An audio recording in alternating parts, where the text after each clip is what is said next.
Shalom, bien-aimés dans le Seigneur, grande est notre joie de commencer non seulement une nouvelle semaine de méditation, mais aussi un nouveau mois de méditation au pied du Grand Roi. Nous sommes le lundi 2 septembre 2024 et nous vous saluons au nom de notre Seigneur et Sauveur Jésus-Christ. Pour notre méditation de ce jour, nous allons lire un texte dans la lettre aux Hébreux. Hébreux chapitre 4, verset 12 dans la version Louis II. Voici ce que déclarent les Écritures.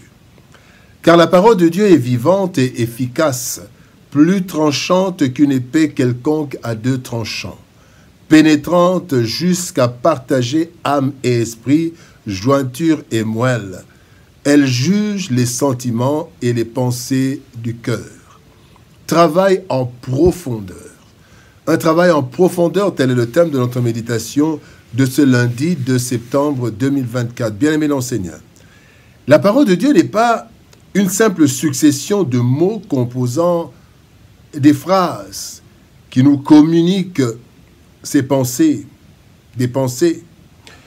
La parole de Dieu est une vraie puissance pour le salut, tel que nous le dit Romains chapitre 1er, verset 16.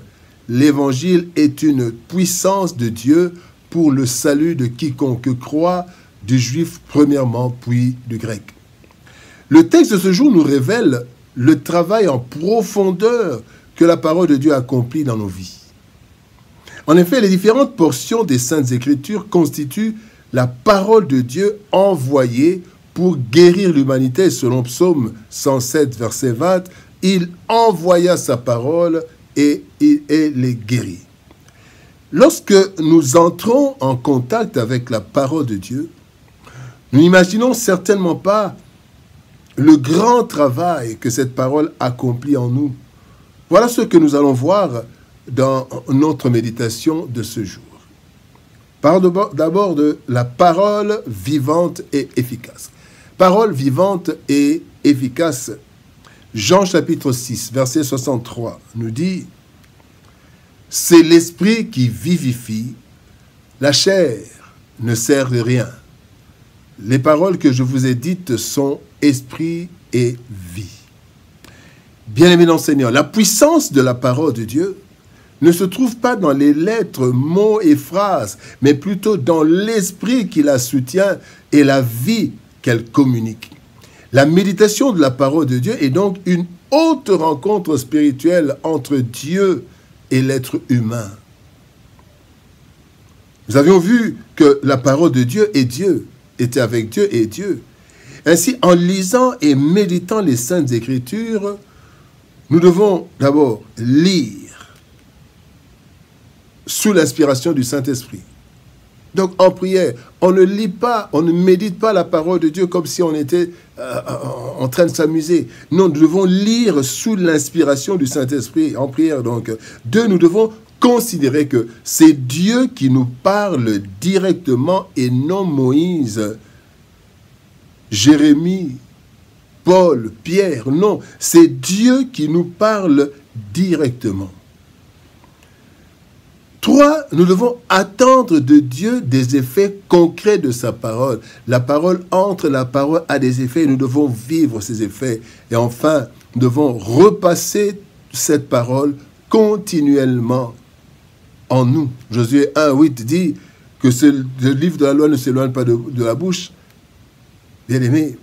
Et il dit, médite-le jour et nuit. Nous devons repasser la parole, remettre la parole, relire la parole. Le deuxième point, bien-aimé, parole pénétrante et tranchante. Éphésiens, chapitre 6, verset 17 nous dit « Prenez aussi le casque du salut et l'épée de l'esprit qui est la parole de Dieu. »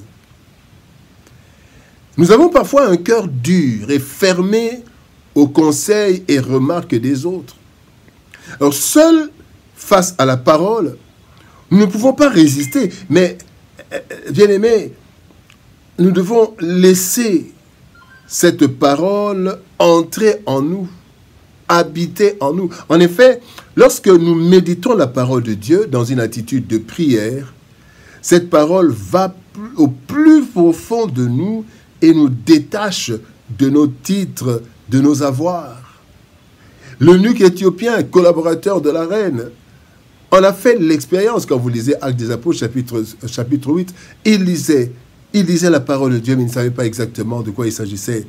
Et bien aimé, écoutant Christ, donc la parole, les disciples d'Emmaüs relevèrent un fait très important. Luc chapitre 24, verset 32, la Bible dit, « Et ils se dirent l'un à l'autre, notre cœur ne brûlait-il pas au-dedans de nous lorsqu'il nous parlait en chemin et nous expliquait les Écritures. » Bien-aimés dans le Seigneur, la parole de Dieu a un impact sérieux dans nos vies.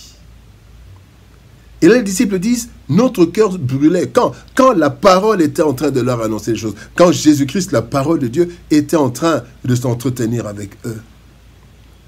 Toi, bien-aimé, Christ, parole de Dieu, a touché le fond du cœur de la femme samaritaine. La samaritaine qui va dire, venez voir un homme qui m'a dit, tout ce que j'ai fait, ne serait-ce point le Christ, Jean chapitre 4, verset 29. Et là, un peu plus haut, bien-aimé, la femme samaritaine comprend quand on lui demande, va appeler ton mari, elle dit, non, non, je n'ai pas de mari. Et effectivement, pourtant, elle vivait avec un homme. Donc, la parole, bien-aimée, quand nous la recevons, cette parole touche le fond de notre cœur. Troisième leçon, parole qui juge.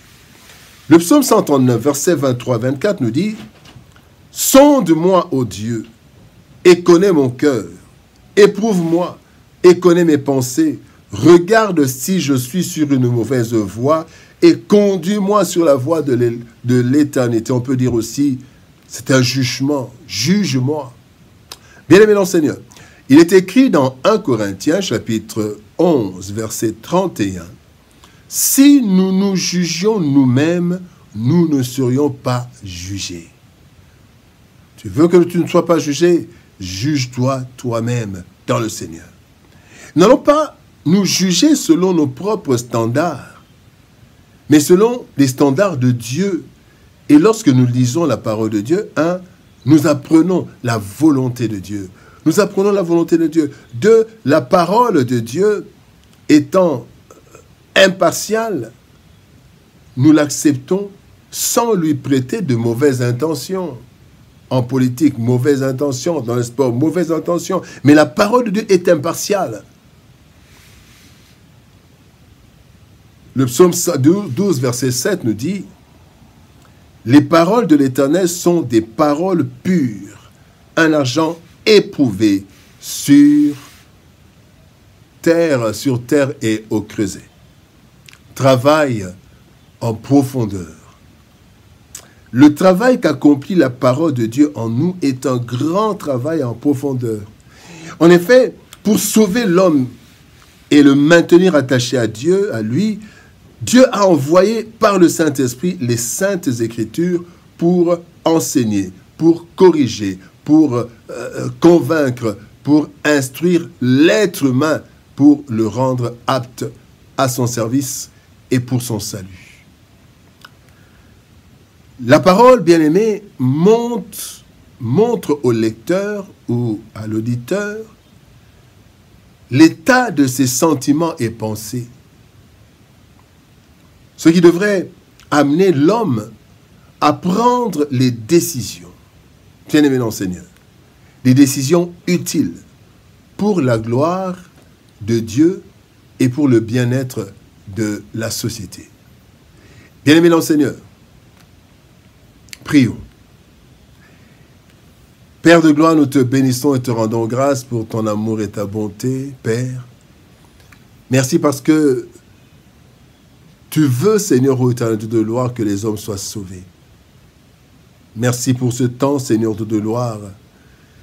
Merci, éternel Dieu de gloire, de nous convaincre, Seigneur, ô éternel Dieu de gloire, à aller à annoncer ta parole, parce que ta parole est esprit et vie. Seigneur, ô Dieu de gloire, la prière est que ta grâce soit sur nous. Donne-nous, même dans les temps difficiles, la force de courir et d'arriver jusqu'au bout.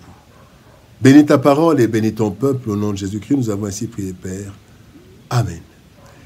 Bien-aimés dans le Seigneur, que Dieu nous bénisse. Shalom, au revoir. Bon début de semaine, bon début de mois. Que la grâce du Seigneur soit avec nous et que son amour déborde dans nos cœurs. Que Dieu nous bénisse. Shalom, au revoir et par la grâce de Dieu, à demain.